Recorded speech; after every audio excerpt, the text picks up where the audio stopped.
Yeah, what's going on, everybody? Welcome to the NFL Week 9 strategy / review show / we're going to break all the things down. The Millie Maker, we're going to talk the winning lineup from that one right off the bat. Then we're going to jump to the slant because it's being a little funky looking at some of the Millie Maker stuff. It's just simply not uploading the way that we wanted to. So we're going to go to the slant a little bit by default. I think we're going to probably make the shift over to the Millie Maker for sure starting next week. I will be on the stream post-wedding on that Monday for sure before I take off. But you guys don't care about that. What you care about is us breaking down some NFL lineups from yesterday. And the guy who's going to help us do it, that's Adam Scherer. He's at Ship My Money DFS. He's maker of money. He is, head-to-head champion of the world pretty much at this point, except for the days that you don't, you get absolutely blasted. But hey, Adam Scherer, how you doing, my dude? Doing pretty good. Excited to talk about the absolute bloodbath of a slate that yesterday was. Just really, really excited to talk about everything that went wrong. It always feels really good.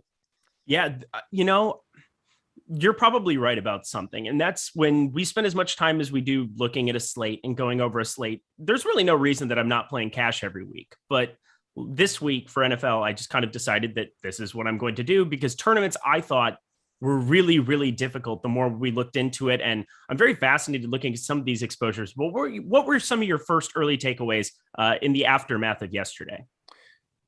Everything I did was wrong. Cool. Yeah, I mean, there wasn't. I honestly didn't even pay a lot of attention to the slate because there was never anything for any reason for me to like start paying attention. Normally, it's I get my lineups in and I keep an eye out on what lineups start to do well, and then I have a rooting interest in those lineups until it changes or whatever. That's kind of just how I approach football. Plus, I was at my mom's, and so I wasn't just like sitting around watching Red Zone all day. So I didn't even end up paying a lot of attention to what was going on during the day because my teams all just sucked. I was paying attention to Hollywood Brown, who I just noticed immediately was like 28% owned in the Millie. I had no idea why. I understood why he was a good play, but I didn't understand why he was so much more popular than guys like Higgins and Landry and other players in that price range. So I was paying attention when he went from 10 to 23 points in overtime. That was a lot of fun, but nothing really stood out other than there was so much bad football yesterday. It's a lot of bad football. I thought that there were a lot of bad lineups around too, just from a cash perspective, from tournaments. It was just a really difficult slate though. And I think that that's kind of going to be the main takeaway we have from that. It was hard to really land on things. I will say the winner, if we look at the winner of the Millie Maker right off the bat, said I was going to R. Bradley 23. Congratulations to him. Well done. Justin Herbert, pairing him with Keenan Allen. And then you would just kind of expect that the run back, Devonta Smith, who went completely nuts, would be there. Of course not. Just a single stack, nothing else added in the middle there. And then Nick Chubb, Zach Moss, Jalen Waddle, Keelan Allen, Malcolm Brown went nuts. The whole key to the entire slate was 5.8% James Conner. You won $1 million if you played James Conner. And then I guess there were a lot of defenses that put up 17, 18 points as well. Dolphins, Browns. We had Chiefs who put up 11 at Super Chalk at 2,300, and that ended up working out. The Patriots, 20 points at defense. Congratulations on that Millie Maker. Again, how does Zach Moss end up in a winning Millie Maker lineup? I mean, I think I had a little bit yesterday. I don't think I went crazy with that. I don't actually know what I have. I know I saw him in some of my lineups. So he was okay as far as, I think like a pay down option, but clearly I don't think anybody was expecting a big game out of him. But like you're saying, he got hurt partway through the game. So it kind of speaks to just how crazy yesterday's slate was, how nobody or most players didn't really have big games. And so if you happen to avoid a lot of those landmines, you have a little bit more leeway for something like, a cheap Zach Moss to not actually do well. Can we talk about this in the context of the way people think about DFS and the way DFS actually is? Why do people care so much about points scored? I see people in chat all the time talk about, I put up 360 points in NBA and I didn't cash last night. Well, yeah, because the chalk went completely bonkers and the differentiation pieces that you probably needed weren't there, or there was one piece of chalk that didn't go nuts or something like that. And in NFL like this, when you have some of the chalk that just lays flat, I mean, Ezekiel Elliott, we're going to talk about all of the running back failure that existed, not named Nick Chubb and Joe Mixon for sure. But like for me, it's just like the chalk didn't go off. So you're going to see lower scoring. And there wasn't a game that was over 50 total. So you're going to see lower scoring as well, right? Yeah. I typically, I think for most tournament players that make money and play consistently, I think the general consensus is probably that it's that like on high scoring slates, you're less likely to win just because it means that the popular players are doing well. And so there's more teams to compete with. On a slate like yesterday, it was still really hard to win because the second and third best plays also didn't do well. So it's not like, the best plays that everyone else is playing sucked. And then your contrarian players get there with the second and third best guys. Everybody just sucked. So yesterday was just hard in general to win. But yeah, like it's like you were saying, the total points doesn't matter at all. It's, the same players are available to everybody. So if you scored 380 points and you didn't cash, you shouldn't be like patting yourself on the back saying, oh, unlucky, scored 380. I did really well. Clearly, you just still didn't do very well because there were so many other points available. Yeah, I'd rather just have none of the chalk go off and have it, but still have it be low scoring and win money than the opposite. Oh, my lineups were great. I scored really high, but I lost money. That's not the point. We're trying to win relative to the slate. That's all. I just wanted to kind of get that out of the way on the front end because it just seems like something that's popping up more and more into NBA as well. And NFL, I think it's pretty applicable on this week. Again, Zach Moss with his 4.4. It's not that Zach Moss, I didn't think he was a bad play against Jacksonville. You got to expect that he's going to be getting, I don't know. What is that outcome for the Bills to score 6 points against Jacksonville in this spot? Like bottom 5%. Yeah, bottom 5% for sure. So Zach Moss, I think, was fine, but everything else right there, Nick Chubb, you needed that. There's no doubt about that. Even Mike Gesicki, tight end, wasn't even hit. That James Conner piece, 5.8% is shocking to me that he even ended up that high.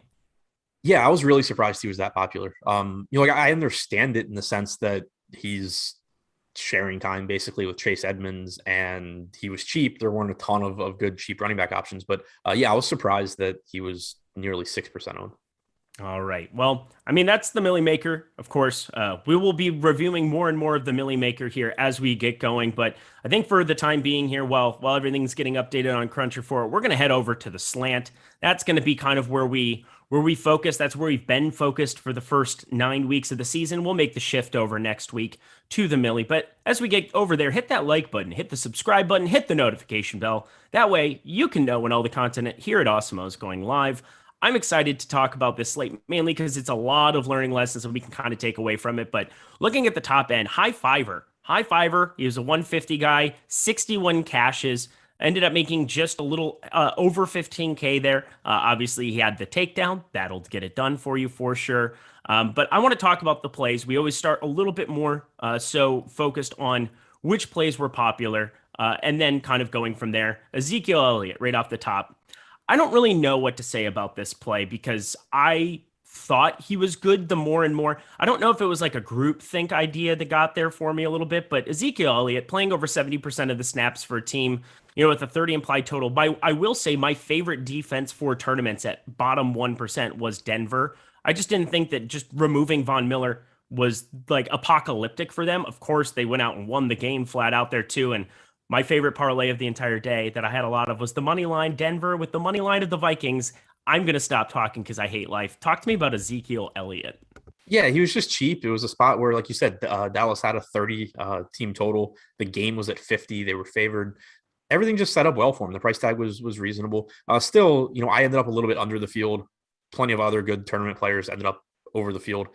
He was just a good option. And again, you had this slate was just weird too. Josh and I talked about it a lot yesterday. There wasn't a lot that really stood out. Like a lot of times you'll have a situation where it's, like, oh, Zeke looks good, but I also really need to get to Derrick Henry, or I really need to get to Alvin Kamara or Christian McCaffrey or whatever. Obviously, Kamara was on the slate and we'll talk about him at some point, but he wasn't a huge priority. You don't have Derrick Henry. You don't have Christian McCaffrey. There just wasn't. And even at the bottom of the running back position, there were good plays, but there weren't like Alexander Madison without Dalvin Cook type values that are going to take up a lineup spot. So this was a week that I think was just conducive for some of these mid-range running backs really getting a lot of ownership that maybe they wouldn't have gotten in previous weeks. Zeke projected as one of the best options. The ownership was high, but it's not like it was crazy. We had him projected at about 19%. He actually ended up in the slant coming in at about 30%. But yeah, it just, it made sense. It was a high ceiling play. It was a relatively high floor play. Dallas was in a good spot. It was a play that made a lot of sense. Yeah, it was fine. And, right. It's hard to really add anything else to that. But Austin Eckler, I got to say, did you see his Millie Maker ownership? No, I didn't. 41% was the number that we had for Austin Eckler. I believe that was the number because I was in a group chat, Greg, a bunch of other guys, Ryan, we were chatting back and forth about different stuff. And Austin Eckler was north of that by quite a ways. A guy asked me if he needed to pivot off Austin Eckler in cash. He didn't play Lamar Jackson in cash. So I was saying, yes, you should probably do that. He's like, nah, I'll stay pat with it. 57% on Austin Eckler in like the big double up stuff. So I will say, wow, Austin Eckler, I loved him as a play, thinking that he was going to be projected around 16.2%, which is what I believe we had him for. He ended up 29.3% even in this tournament. It feels like we have to kind of over project some of these guys, whether it's McCaffrey going forward from now, especially seeing that McCaffrey actually had a decent enough workload in his first game back. I wasn't going to play him yesterday at all. I know that the guys had talked a little bit on the Live Before Lock show about him, where it could have been a spot where he came back in full strength, but I didn't feel like that was likely. But going forward, maybe he's going to be somebody to project that way. But Austin Eckler and him kind of look at the same way. Alvin Kamara now, especially if you're going to have, a little bit more pass-friendly offense that might help him out a little bit, we can look at him that way. But Austin Eckler, 29.3%. What do you think about that? Yeah, so that was a spot where I ended up, I think, I was under the field. I had about 19% looking, at most of the good 3% over the field on the projected ownership. Right. Yeah. So, and I think that's, like you were saying, it is a situation. We saw it in several spots where it just seems like the ownership projections were pretty flat, but the field took the approach where they just jammed in, like guys that projected slightly better, whether it be Zeke, whether it be Hollywood Brown, who was almost 30% in the Millie Maker. He was 21% in the slant. We'll talk about that one. I have a lot to say there, but it just seemed like the field kind of went crazy with the slightly better options, which I thought was weird because I just thought this slate had a lot of coin flip type plays where, maybe I like Eckler, I like Zeke a little bit more than I like, I don't know, Joe Mixon or something like that.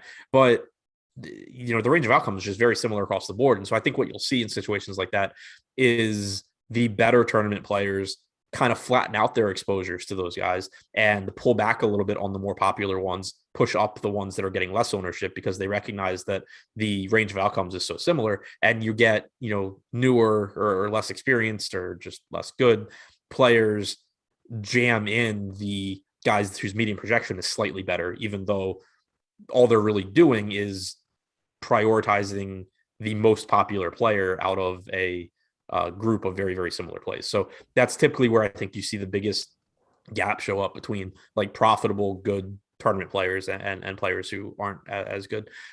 So, a spot like that, Eckler, it's not about what you think of him as a play, unless you think that he is just for some reason, far and away the best play, then by all means, like you should be playing a lot of him.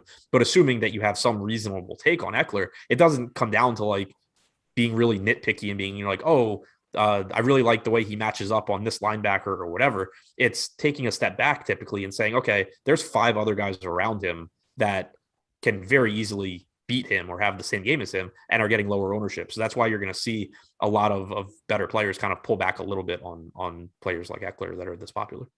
Who's the player that you said that you have a lot to say about? Just so Hollywood. I can put it. Who?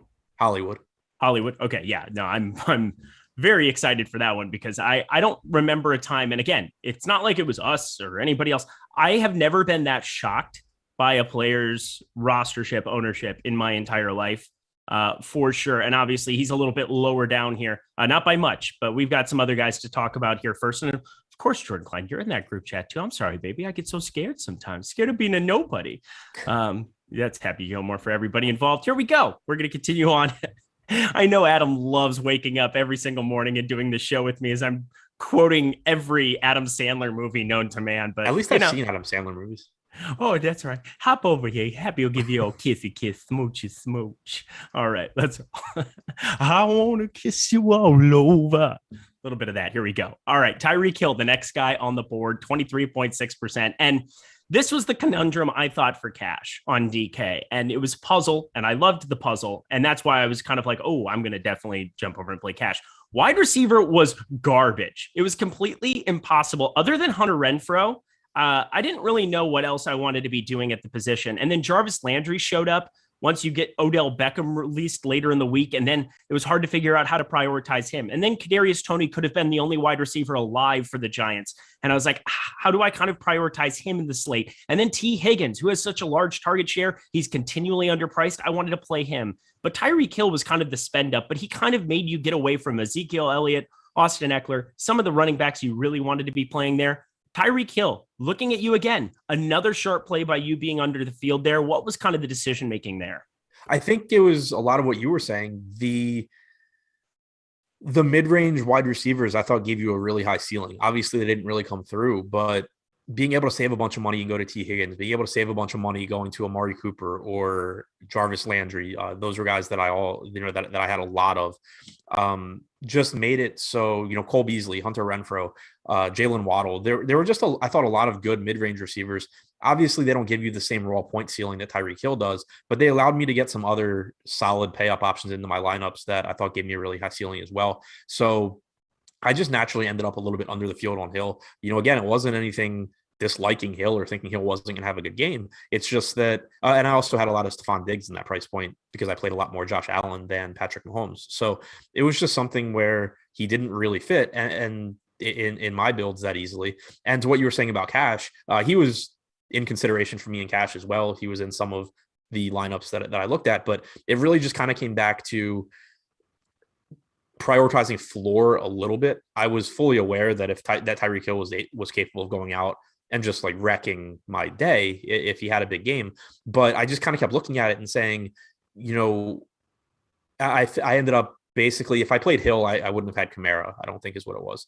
And I just kind of kept looking at it saying, okay, I don't love Kamara today. You have Hill, you have Taysom Hill back, you have, Ingram there. I don't love Kamara, but it's not like Tyreek Hill is some really high floor guy either, especially with the way Mahomes is playing and, all of that. And so I ended up just saying, what, I'd rather just go, I went Renfrow, Cooper, Landry at wide receiver. Obviously mixed results there, but it just felt like, I think I was giving up like a point or so in projection, but it felt like getting to Kamara over Hill just gave me a higher floor.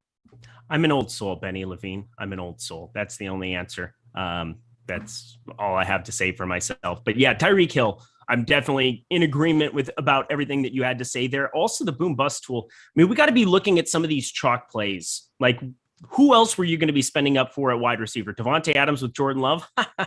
I think not. Actually, I would probably prefer it at their current ownership or at what their final ownership ended up being to probably go the Devontae Adams route, but maybe not. I'm not sure. Amari Cooper, you brought him up as well. He was questionable coming in. He was fine. He was way underpriced. He underperformed. There's no way around it. I thought, again, it's not that I think I hated the wide receiver play because there were so many mid 5K plays that I wanted to play, and you kind of had to trim down that list and figure out what to do. I ended up splitting lineups, so I'm a coward anyway. But Hunter Renfrow, looking at him, 4,800. Darren Waller. I know that we're supposed to be talking about somebody like Hunter Renfrow here in this spot. And I will say he ended up less popular as the week went on than what I was expecting. People were kind of steaming up Darren Waller, but isn't Darren Waller supposed to be good at football? Yeah, that's what I keep being told, and then I keep losing money. I played a lot of him this week. This was actually, I was talking to you about it. This was one of the first weeks where I actually had a decent amount of lineups with two tight ends. And it's something Josh and I had been asked on the show yesterday morning, and we talked about. And I said that I didn't want to do it with like two cheap tight ends. But if one of the tight ends was somebody like Pitts or Kelsey or Waller, I thought it was okay because they at least give you that similar upside to wide receivers. And so I ended up getting quite a bit of Waller where, you had Hunter Renfrow projected for a lot of ownership. You had Waller projected for some as well, but it just, I thought gave me a little bit higher ceiling and obviously the tight end position, the opportunity cost not quite as high as wide receiver either, where you're not playing two tight ends. So I had a lot of Darren Waller. It did not it almost worked out really well on that last drive. He got like 40 yards and 3 catches, almost got the 100-yard bonus. But had like 2 red zone targets too that were just thrown wildly over. Yeah, it was just, his price tag came down too. Like the ceiling was there. He just still didn't get to it. Yeah, he sucks. No, he doesn't suck. He's sober. That helps. It's got to be helpful. It's probably better than playing full drunk, I would assume. But I like Darren Waller very much as a person. Seems like he's somebody that's pretty easy to cheer for, but stop ruining my life. Stop ruining my life. That's all I have to say. Be better. Be better at football. Hunter Renfrow, though, yeah, he went completely 17.9 at 4,600. That was, or 4,800 over on DK. That was a nice number for him to finish up with. All right, we've entered the Hollywood Brown portion of the program. Again, 28%. I had no idea. And if you had played this slate out and you had just blindly told me to guess ownerships, I probably would have been within 10% of just about everybody. I would have been off on Hollywood Brown by like 15%. Do you feel the same way? Yeah, I tweeted about it right at lock. And like, typically I'm not like, there's definitely people that go on Twitter and it's like, oh, how is so-and-so so low owned or vice versa. And like, normally I don't do that. But the reason I tweeted about Brown was just like, it caught me so off guard. We had him projected at 10%. I could see, maybe that rising a bit when you got the news that Harrison Smith was out. Vikings defense is banged up. You also had Sammy Watkins out. All of that made Brown look better, but it was such a deep price point. Like, you still had Amari Cooper, you still had Higgins, you had Landry, you had Tony, you had Rondale Moore, you had Brandon Cooks, you had Jalen Waddle. There were just so many wide receivers that when I saw Hollywood Brown's ownership, it was just like, what the hell are people doing? Because I understand he's a good play, but he should not be almost 3 times the ownership of like all of these other guys. Again, from a range of outcome standpoint. And you started to get, and it, I guess, kind of reflects, it goes back to what we were talking about with median projections versus range of outcomes. When I tweeted about his ownership, people started replying with why he was a good play, which I completely agreed with all of it. He was a good play, but that doesn't, Hollywood Brown becoming a slightly better play because Watkins is out again, or the defense is more shorthanded than we expected. None of that makes these other guys like Cooper and Higgins and all of them worse. It makes Hollywood Brown slightly better in terms of his average outcome, but it shouldn't lead to that big of a gap in ownership. And there's a discrepancy between this and the Millie. You said 28% in the Millie was kind 28 of the in the Millie, 21 in the slant.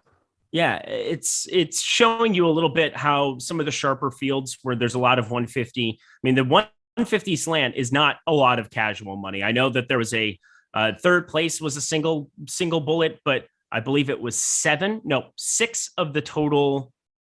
What is it? 1, 2, 3, 4, 5. Yeah, 5 of the total top 9 were 150 maxers. And you're looking at so many times every single week where it's very condensed. You can kind of see the way that the projections are working for some of these 150 players, and they're not going to make a bigger stand to try to react to Sammy Watkins is out news or trying to pull the trigger. Maybe in the Millie Maker, everybody sees that and maybe they go a little bit hammer, but they had to already have been there to begin with. Cause I got to be thinking an hour and a half before the slate locks, people were already on Brown. No. Right. And I think a big part of it too is probably all of Lamar Jackson's ownership. That was another piece where I think if you look at a lot of good tournament players, it's not that Lamar was a bad play, but he was like 20% owned. A lot of guys were just under the field on Lamar.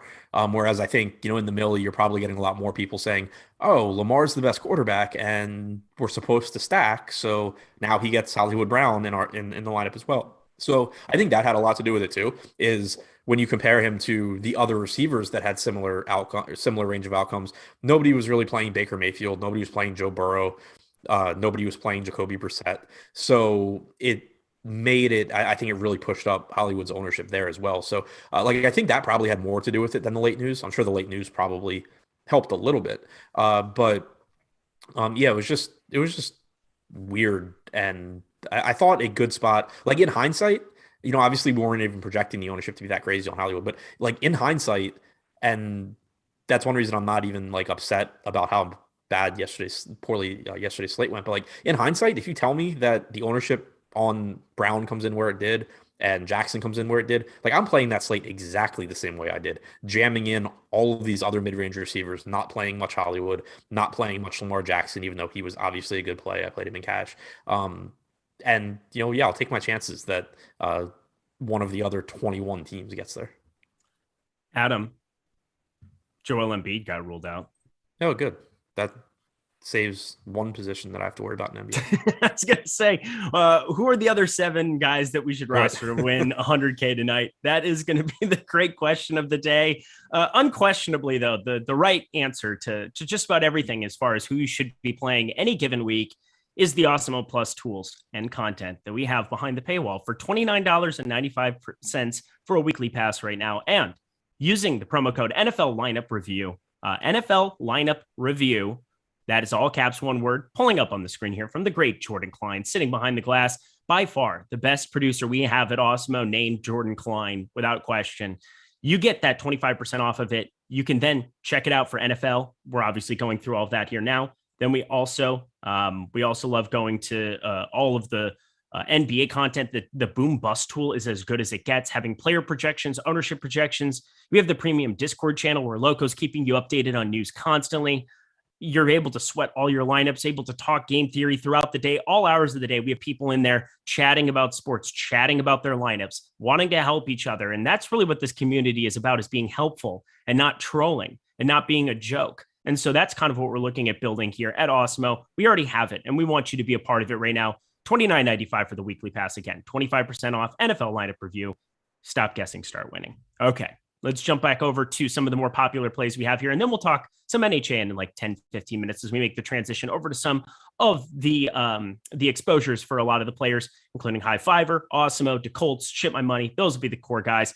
Rinpack taking a week off. Congratulations to Rinpack. We don't have to talk about his 100% Patrick Mahomes exposure. It would have been fun. I don't think he probably had 100%, but no slant. Good man. All right, let's go to some of the other plays that we have on this top end. We've talked about defenses. I mean, the Chiefs, you should all know that the Chiefs are going to be crazy chalk there. 2,300 up against a lot of unknowns with Jordan Love there. Jordan Love is probably worse than advertised. I love it. You hate to see it as a Viking fan. You just absolutely hate to see it.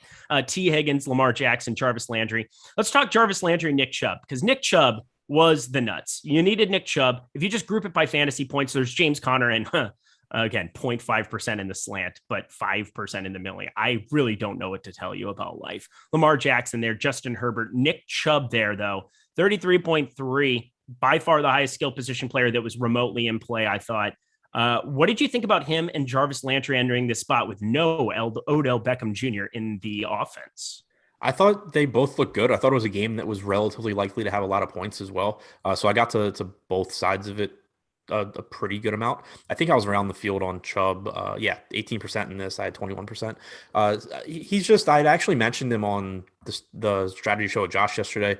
We had him projected, I think, at least at that time, for a lot less ownership. He ended up getting up to 12%. I think when we did the show at 9 a.m. yesterday, he was at like 7%. And I'd said that I liked him in tournaments just because even though he might not get as many touches as other people, he just, the ceiling on him is ridiculous. And so I thought that he was a really good play. Obviously, the ownership came up a bit, and he ended up getting even more than we had projected him for, which was kind of unfortunate. But he's kind of just always someone that is going to be a good, at the very least, a good tournament option. Like I don't think I've rostered the guy in cash games all year because you can't really trust on you can't count on the same level of workload necessarily as a lot of guys priced around him, but he does the most with his touches. So it always makes him someone where if he is going to be relatively low owned, or at least projected to be relatively low owned, he's pretty much always going to be a good play in tournaments because he just hits so many home runs. I played Nick Chubb in cash on FanDuel.com. That's where you can go play Nick Chubb in cash, Adam Scherer. Actually, I think I have played him there. Okay. There you go. I try and black that site out. Well, we can't CSV look at anything. That's not helpful, but not helpful for strategy review. But if you wanted to know, 7,600 Nick Chubb was like first player in, along with who was it? Oh, the Giants running back as well, who I thought was a fantastic play again, Booker. So I want to be talking about Devontae Booker here later on in the program as well. But let's kind of round out some of the more popular plays. Alvin Kamara, we kind of discussed him a little bit at length. Myles Gaskin. Did you react to any Myles Gaskin news? Because, I mean, for me, Jacoby Brissett, He went nuts in garbage time against Tampa Bay in the passing game here, but against Houston, I don't know. I liked Myles Gaskin and cash on FanDuel. Again, another FanDuel specific play, but just kind of unnecessary, I thought, on DK. And then in tournaments, I expected him to be more popular. And sure, 17.1% against Houston, 24.5 team total, shift of quarterback before the game started. I don't know. I felt like there were a lot of things. I ended up lower on Waddle, lower on a couple of the Miami guys in the aftermath of that news. Did you react to it at all?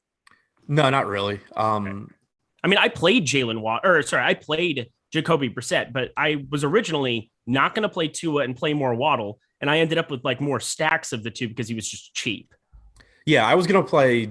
I liked playing Tua, and then he got ruled out. I ended up playing a good amount of Brissett as well. But yeah, still played Waddle, still played some Gaskin. I was under the field though. But as far as the play goes, I didn't think it changed too much. It's not like Tua's been great this year anyway.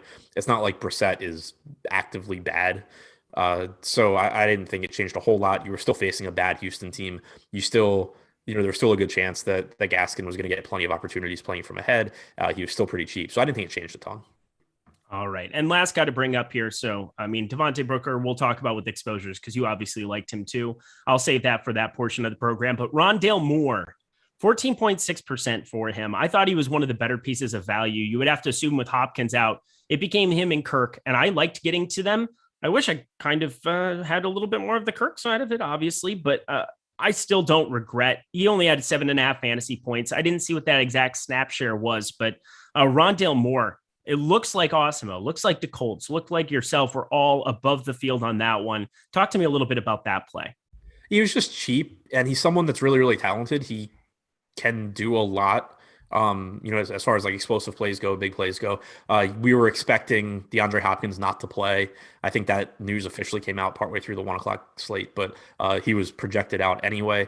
You obviously having Colt McCoy at quarterback makes the offense less dynamic than if Kyler Murray had been playing, but he's still a semi-competent backup that you expected to at least be able to get the ball into his receiver's hands. It's not like it's a situation where you were throwing some complete unknown that has no pedigree or anything in. You expected him to at least be able to, complete some short passes, get the ball into Moore's hands. So at the cheap price tag with snaps opening up, even though he doesn't play the same position as Hopkins, you just had, I think more opportunities, more targets, all of that. And an offense where, one of the biggest things holding him back is that you have him competing with Hopkins and Green and Kirk. You take Hopkins out, it just makes it a little bit easier. And he was priced for Hopkins to be in, basically.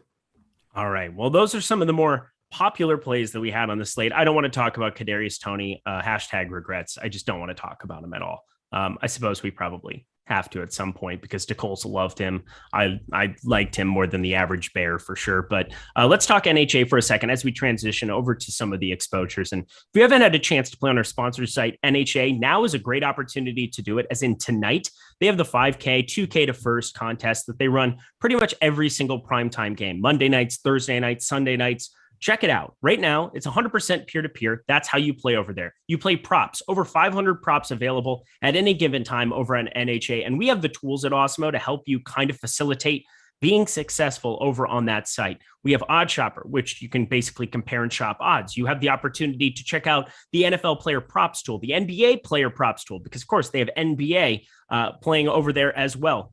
They basically have so many of these different tournaments, which are all prop based. You have them ranked from 7 to 1, 7 being the props you're most confident in, 1 being the ones you're least confident in. You get points assigned to you based on how they do. You're trying to get all 7 right, but in the event that you don't, you want them down there in that 1 confidence spot so that you don't get too penalized for it. And you can still have a very nice cash in that regard. So check it out.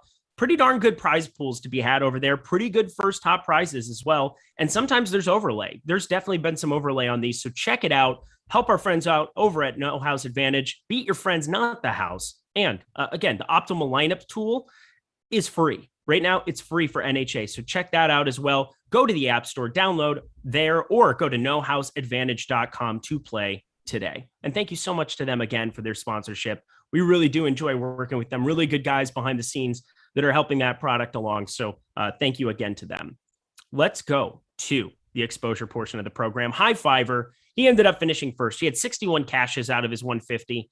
Again, cashes, you can take or leave it, but you're trying to finish first. If you ain't first, you're last for sure. He capped. You can see that he capped his entire lineup pool at 33.3%.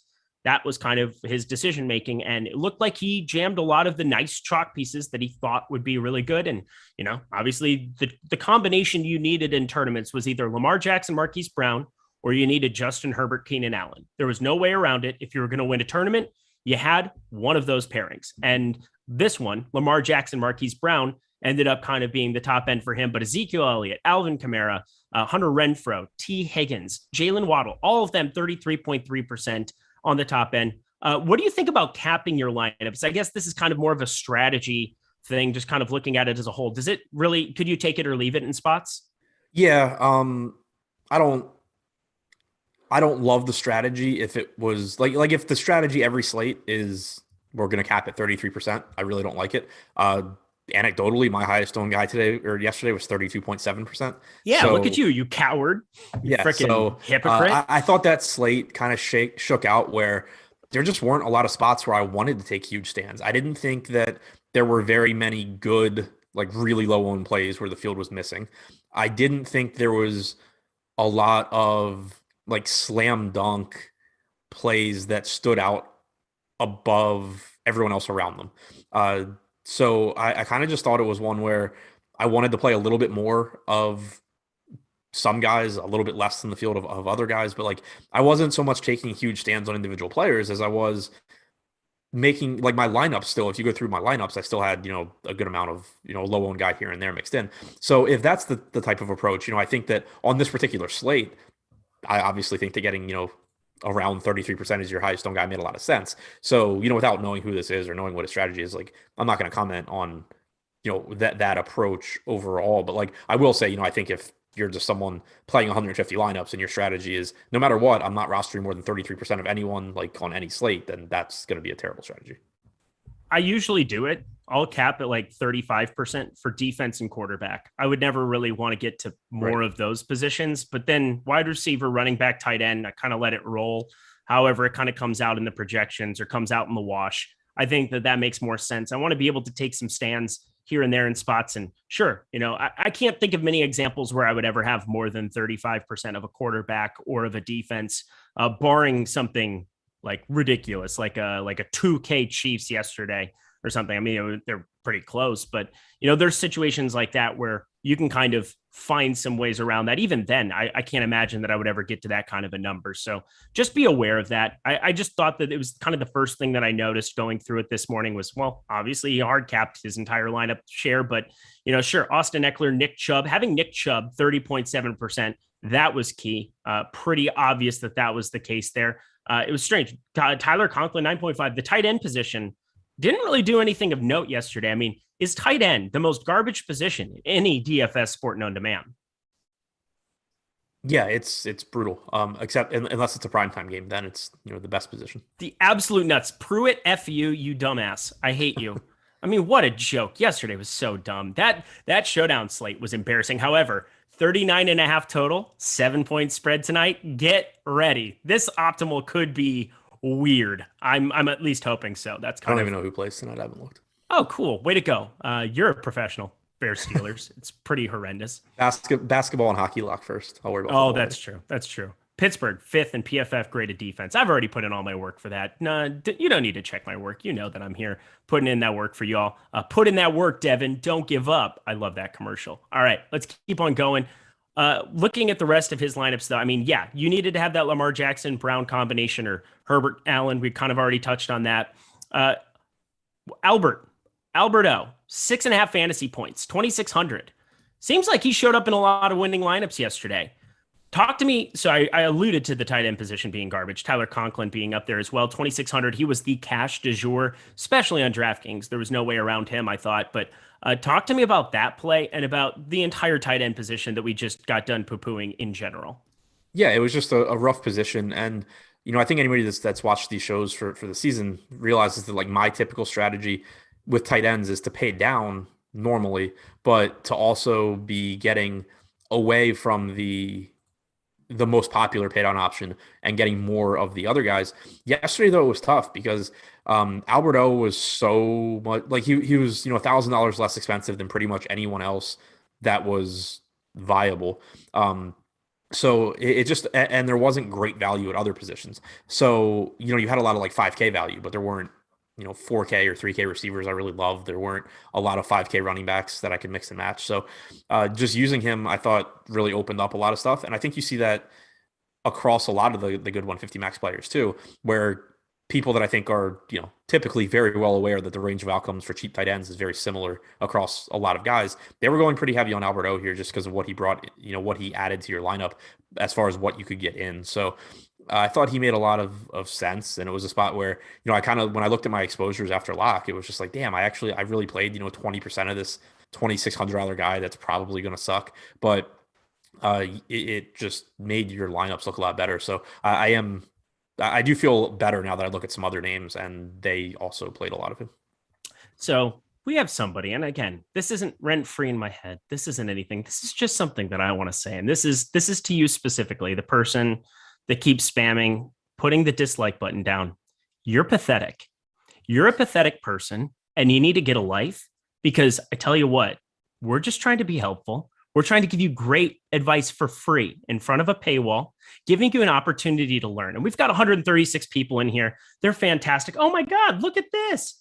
Oh, he's spamming again. As I'm saying this is just incredible. I'm loving this. What I need 140 of you to do right now is hit the like button, because fuck this guy. I'm just telling you right now, this is an absolute joke. You're pathetic. You need to get a life. You need to get out of your mom's basement, go get some sunshine, take a walk around, and think about the decisions that brought you to the point where you're creating accounts on YouTube's just to fire off doing whatever to get rid of whatever animosity you have. Go get therapy, go get yourself some help, and have a fantastic day. All right? I enjoyed it. If you enjoyed it too, hit that like button. Thank you for coming to my TED Talk. Here we go. Let's continue on down the board here, giving people the fantastic free advice. Hopefully we can teach some people some things, help them make some money. And thank you so much again to our sponsor, NHA. Love having them along for the ride for this one. It got really fun here.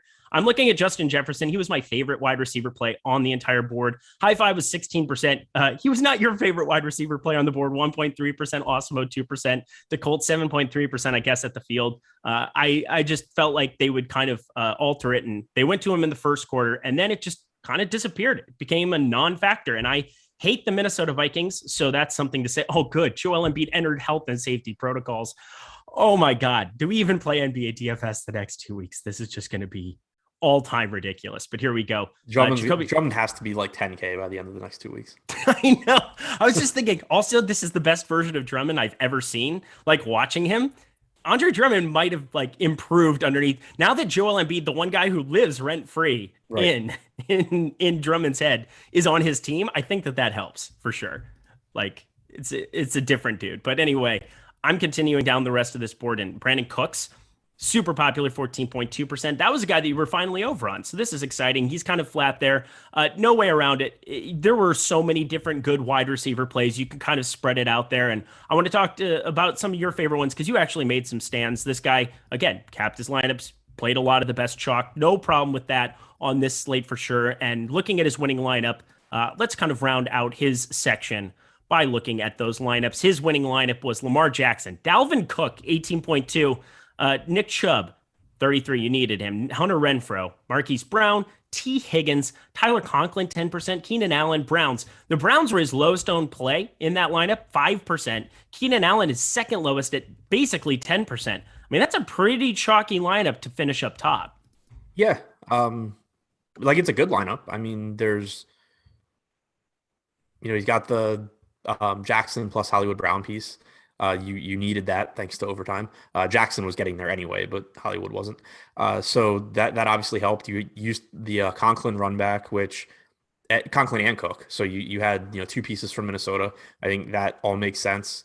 Renfrow was a good value. Keenan Allen was relatively low owned and gave you plenty of upside. So I like that play. T. Higgins was my highest owned guy, so obviously I like that a lot. He positively correlates with Nick Chubb as well. So you get that, sort of mini stack in there. The only like semi-weird spot, was Higgins plus the Browns, but that's not even something that like I personally don't do it just because I know I'm playing almost every defense anyway. I would rather just have my defenses not be with opposing players, but it's not even like it's that big of a deal, especially if you're doing it with receivers on a full PPR site, because it's very easy for the receiver to have a good game, especially a cheap one like Higgins, catches 6 balls, 115 yards, maybe scores a touchdown. It's not really a big deal.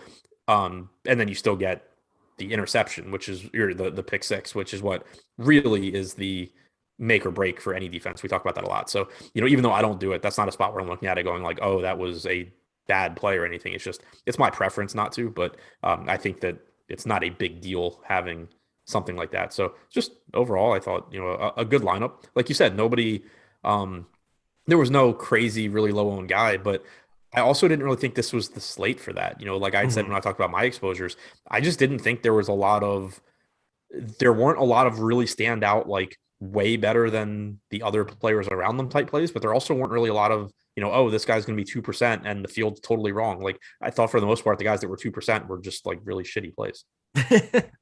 Donovan Peoples-Jones got there. How about that?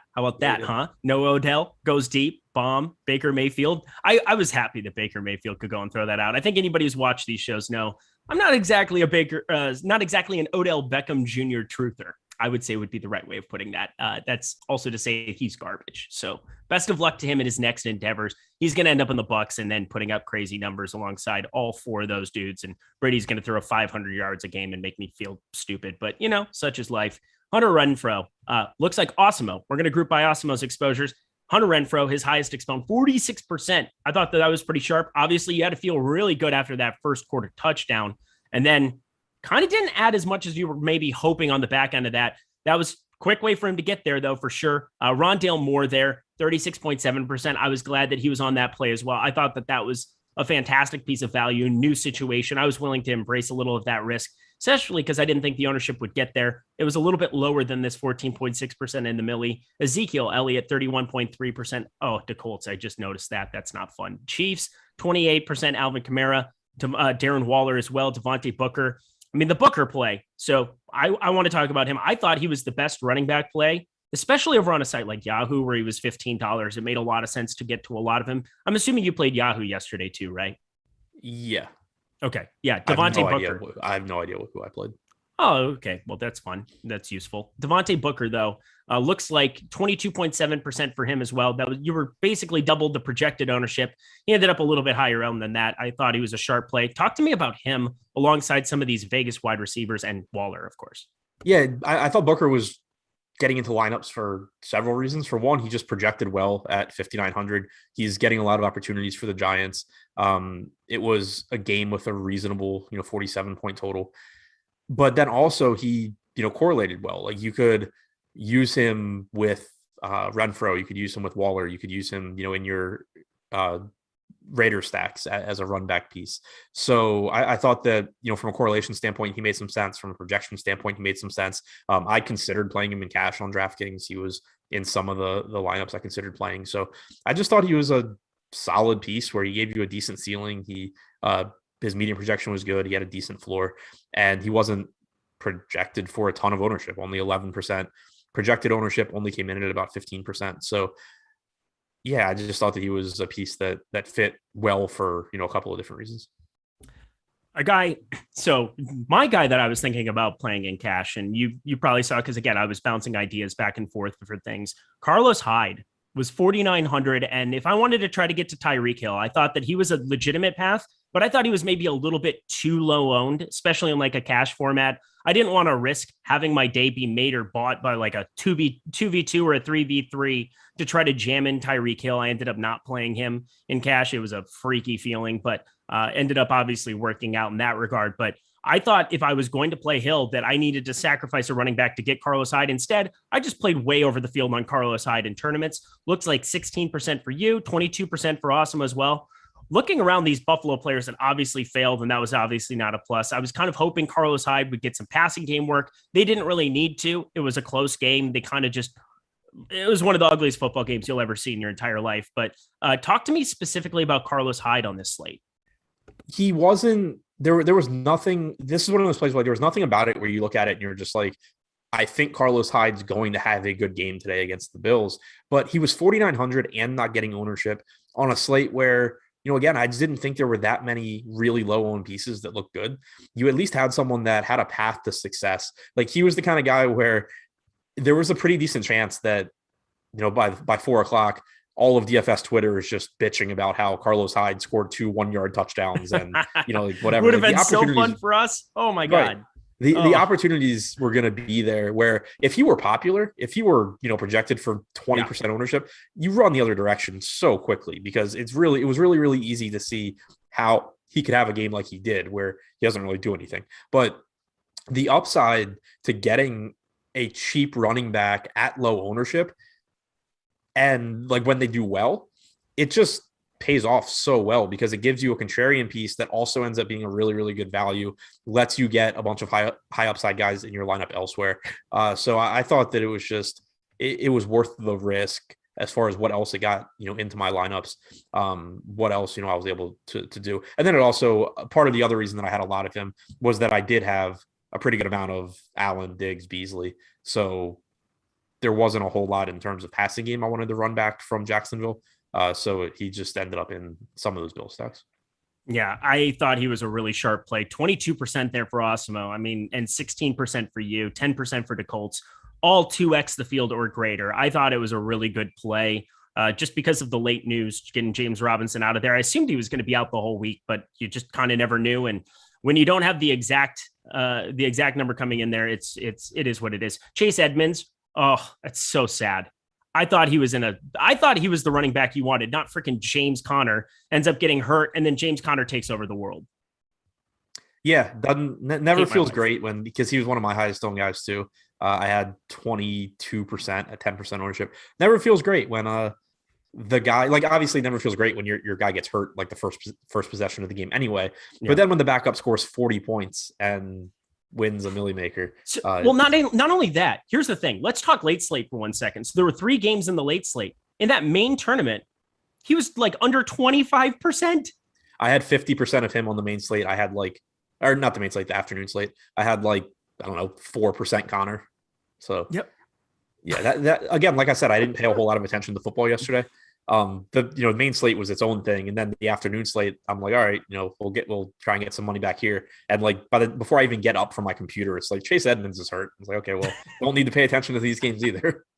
Oh my God, it's so good. All right, before we get over and group your exposure to kind of round this entire show out, we went through some of the top of Awesemo here. We'll look at the Colts, obviously the 69.3% Ezekiel Elliott. Oh, it's tough. I mean, Cowboys put up a dud. There's really not a whole lot you can do about that in this spot. But I want to do Awesemo Hall of Fame, and then we will kind of finish this entire thing up with the worst lineup. So we'll do the worst lineup of the winner, like we've done on every show together here in the last couple of weeks, Adam. But Awesemo Hall of Fame is a great way to kind of be involved with the community, get some free stuff too while you're at it. Because when you have a success, when you finish in the top 3 of any contest over 5K contestants, tweet to Awesemo HOF. It's on Twitter. Awesemo HOF, and you can get 1 free month of Awesemo Plus Platinum completely free to you. You simply just put your screenshot up there on Twitter. You're all set to go. Doesn't get a lot easier or a lot better than that. So check it out. Really appreciate everybody sending those screenshots in. It's so great to see. Probably the favorite part about this job. As much as I love YouTube chat, I absolutely love the Awesemo Hall of Fame and seeing everybody be successful. So appreciate you guys hitting us up with those. And now, let's jump over to Adam. Ship my money's exposures for the day. T. Higgins, 32.7%. Jarvis Landry, 31%. That's a guy that you liked as well. Amari Cooper. So 3 mid-level wide receivers, 3 pretty cashy guys, 20, 18.8, 23%. All guys that I thought were very strong cash considerations, kind of being more condensed there, not trying to take shots on the 2%, 3% guys. Like you said, you were true to form in that regard. Darren Waller, Mike Gesicki, again, trying to make some tight ends a thing. I thought 2 tight ends was probably the most viable. It's been in a long time on this slate. I think we kind of talked about that a little bit before the show as well. Did you have how much 2 tight end? People love talking about this stuff, even though it's more of just like, what does the slate present? But did you kind of logically come into it saying, hey, 2 tight ends, I'm fine with it this week? I wouldn't say fine. I pretty much always make it so I can only get one of the cheap tight ends. And then I'll allow for like Kelsey, Waller, basically Pitts to be in the flex spot. Normally, I just end up not doing that because it just doesn't work out that way. But because you had Waller being a bit less expensive and you also just didn't have a ton of like great options. I didn't think. I just ended up getting a little bit more of that naturally this week than I normally do. I don't know what percentage I had, but I do know it was a lot more than I typically have, a lot more than I was comfortable with. As I'm scrolling through lineups, it's just like, damn it, why do I keep having this? I thought I would have it like a little bit, but it's just one of those. I think that the fact that I got to as much of it as I did makes me think that it was just kind of perfectly fine on this slate, because normally, like I set the same rules this week as I always do. And normally I just don't get that. And this week I did. So I feel fine with it, even though it didn't really work. Yeah, I usually just remove the tight end most weeks. This is the first time that I can remember I just kind of kept it in. I knew it wouldn't overlap as much. I also kind of like hand went through some of the lineups. I had enough time. We get up pretty early in the morning. You're on that show at like 6 a.m. my time. You and Josh getting the 4 hour leading up to lock show kind of started off on the right foot. And so, I mean, we were up early enough where, you're able to start getting some of those lineups and tweak it a little bit. And then you get live and then you get a bunch of the inactives and it's like, oh, scratch that. I'm just going to crunch it all and whatever happens. And yeah, it's a difficult thing. It's some bend and break trying to figure out exactly for the two tight end kind of weeks like this. Dallas Goedert, probably underpriced for the kind of play that he could have been. 7.3. I could have just as easily seen him go nuts in a spot. It ended up being Devonta Smith day as the run back for sure, along with Keenan Allen, Justin Herbert there in that spot. But some of these other plays that I'm looking at here, I want to actually group it and reverse it to some of the plays that were more popular that you were a little bit lower on. Austin Eckler, I love that you were a little bit lower there. Chiefs defense, we say it all the time where, I think Awesemo's approach was just fine at 28%. I think your approach, 16%, and DeColt's 4.7%. I think there were so many ways to look at the Chiefs defense. I think it really came down to how chalky the rest of your lineup was, or how chalky your exposures were going to be in a lot of ways there. What was your logic as far as just like, I mean, we talk about defense all the time, just be lower on the chalk defenses, right? Yeah, pretty much. Like I got a decent amount of Kansas City, like 16% for a defense for me, especially if they're popular, is still kind of a lot. But I just thought they were still a good value. Like you had a spot against Jordan Love where there was a good chance Green Bay's offense was just going to suck. There weren't a ton of other cheap defenses that I really wanted to get to. I didn't want to pay up for defenses. I pretty much never do. So like I was over the field on Cleveland, for example. I think I was over the field on the Vikings, but it's not like I played a ton of them. So Cleveland or the Chiefs rather, just still fit pretty easily into lineups. So didn't get quite as much of them as the field did, but still I think probably my highest on defense. Yeah. I gotta say, you want to talk about NFL DFS in a microcosm. I love your lineups. I think these are probably, you've had successful weeks when we've talked about your lineups. I think that this is probably one of the better batches of lineups that I've seen out of you. And you lost $800 on this tournament. So like, if you just want to kind of round out your exposures, just rounding out talking about this, like hindsight, like, is there anything that you would change about your process from this week? No, I thought for me, this was kind of just a throwaway week. Like there's, I think it was a year or two ago. I saw a show that Drew Dinkmeyer was on, and he said something that just made a lot of sense to me, because I think especially when you do lineup review type stuff, or, if you're someone that's still trying to improve and get better, I think one of the hardest things about DFS is figuring out, so I had a really bad week. Did I do anything wrong? Is there anything I need to learn and change? Or was it just like a bad week? And he said something on a show where, he just hadn't come remotely close to winning a tournament. And he's looking at, who was in the lineups at the top or the way that the teams were constructed. And he was just like, I was never going to win this week by design. Like my strategy there's going to be weeks where my strategy, in that context, he was talking about going heavy on on stacking. But, the main takeaway for me was that you have to be able to distinguish between a week where your strategy, like where you just were not going to get there. And if you try and replicate what won that week, it's going to make you actively worse going forward. Like you're not going to make as much money going forward.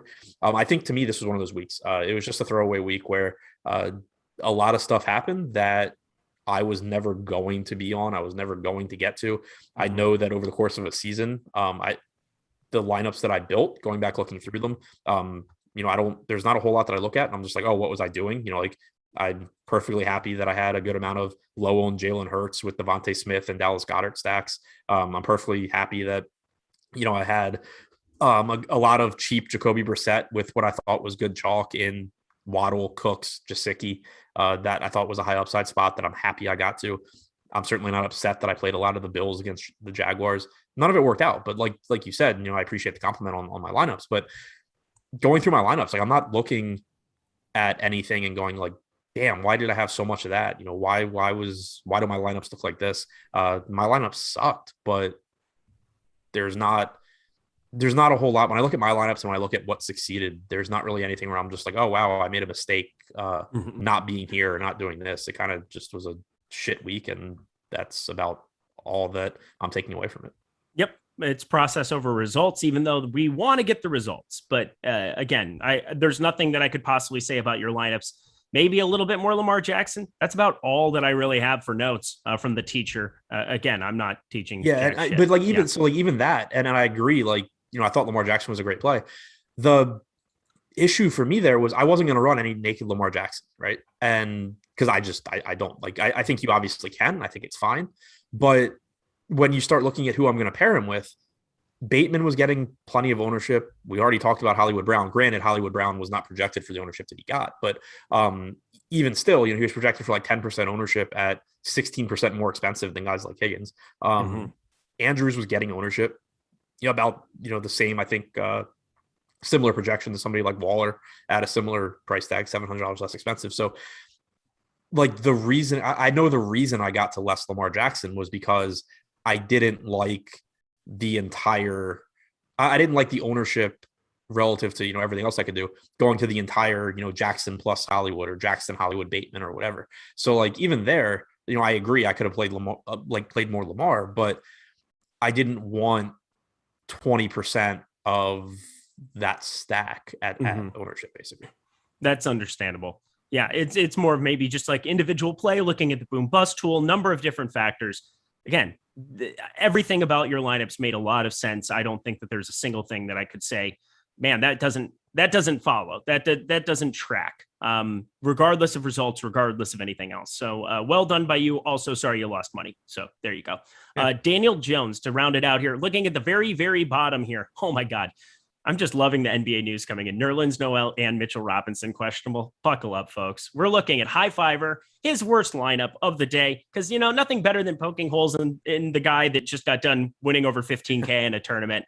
It makes a lot of sense to me. But bottom lineup for him, Daniel Jones, Alvin Kamara, Austin Eckler, Brian Edwards with a 0. I was over the field on him. I'm a dunce. Here we go. Jarvis Landry, Kadarius Toney. Oh, what a failure of a human. Tyler Conklin. Kadarius Toney's going to be fine. He's fine. Tyreek Hill, 7,900, and Bengals defense with their -2. Bengals. Sometimes they look great. Sometimes maybe good. Sometimes maybe shit. A little bit of that. I love that one. That's pretty much all there is to say. I mean, he still won a ton of money, but that lineup ain't ideal. But even that, like, it's a good lineup. Yeah. I thought, and I don't even know how much of him I played. I thought Brian Edwards at ownership compared to Hunter Renfrow made a lot of sense. Yeah. Renfrow obviously was good, but Edwards is really talented, certainly had the potential to make big plays. Clearly didn't work out, but I thought that he just made a lot of sense. Toney, again, I was way under the field on him, but I understand why people played him, especially if you're playing Daniel Jones.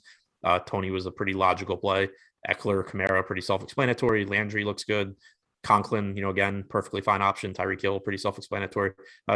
Shit lineup, but, well constructed. The plays all made sense. You're not looking at it saying like, yeah, that lineup's going to lose every single time. Well, congrats to High Fiver. Big week, big tournament here for sure. Well done by you. Thanks for letting us review your lineups too, and joining them to the Awesemo fray. Adam, any final words for the people as we kind of get out of here? I'll have the NBA deep dive out in a couple of hours. I'll be back for the NBA deeper dive at 4:45 with Lofty. Best of luck writing that article. Looks like fun. That's Nick's center situation. Could be. Well, it's just going to be Julius Randle for 45 minutes, right? That's what Tibbs does. But either way, no, you'll get Taj Gibson back, right? Oh yeah, you will. That's right. That's right. Oh, I didn't see. I missed the Mitchell Robinson news. Yeah, Mitchell Robinson and Nerlens Noel and like life. That'll be great. Go Andre Drummond. That's all I have to say. Here we go. Awesemo betting show. That's coming up at 1 p.m. Eastern time. Eitan Ben. We've got then 2 p.m. fantasy football show coming up after that on the fantasy football channel. So you got to go to the odds channel, hit subscribe. Fantasy football channel, hit subscribe. Then starting back up here on the main network, we got 3 p.m. Eastern time, that Yahoo live show, Matt McCarthy. Then we got Matt Savoca on that one, Pete McCarthy, and Matt Savoca. Deeper dive, as you said, coming up there, 4:15 p.m. Eastern time, then NBA Deeper Dive, NBA Live Before Lock, and then NFL Showdown. I'll be on that with Savoca and Neil Orfield. Check all of that out, guys. This was an absolute blast. Please hit that like button as we get out of here. Come back, Absolute Troll Fest 2021. Really enjoyed it, though. We'll see you guys later.